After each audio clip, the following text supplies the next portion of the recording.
المنتقم وہ ہستی جو ان لوگوں کا انتقام لے جو مظلوم ہیں، اور جب المنتقم انتقام لینے پہ آ جاتا ہے تو پھر وہ کہہ لیجئے کہ کوئی چیز اس کے رستے کی رکاوٹ نہیں بنتی۔ دنیا میں عموماً ایسا ہوتا ہے کہ کوئی کسی سے بدلہ لینا بھی چاہتا ہے لیکن لے نہیں پاتا، پورا نہیں لے پاتا، پوری کوشش کے باوجود کسی کو مارنا چاہا تو وہ بچ گیا۔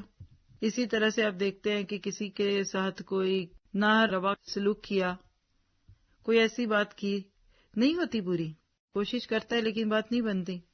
لیکن اللہ رب العزت وہ ہستی کہ جب وہ انتقام لینے پہ آ جائے تو پھر اس کے وصف، اس کے کام، اس کے ساتھ بندے کا معاملہ جو ہے وہ بہت مختلف ہو جاتا ہے۔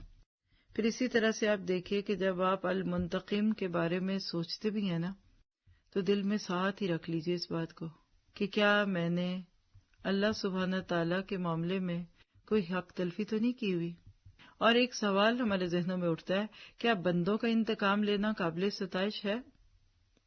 کیا ہم کسی سے انتقام لے سکتے ہیں؟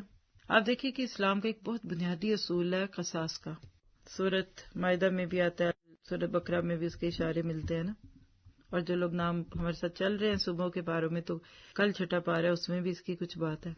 اللہ نے قصاص دیا۔ آج کے اس پارے میں ہم نے صبح پڑھا کہ کیسے قتل عمد اور قتل خطا کا فرق ہے۔ اب یہ ساری چیزیں جب آپ سامنے رکھتے ہیں تو آپ کو آ جاتا ہے کہ اللہ تعالیٰ کے دین میں انصاف ہے، اس میں کوئی شک نہیں ہے۔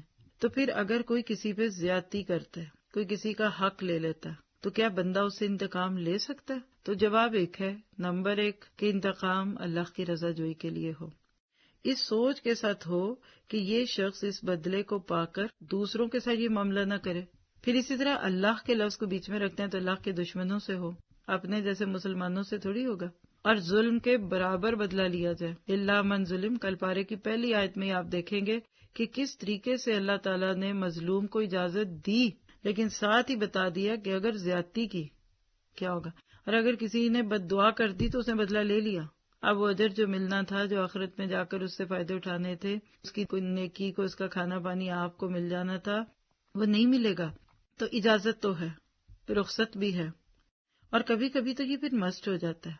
کوئی ایک شخص کسی ایک بچی کے ساتھ زیادتی کرے، اب اس شخص کو آپ چھوڑ دیں تاکہ وہ اوروں کے ساتھ بھی زیادتیاں کریں، یہ نہیں ہو سکتا۔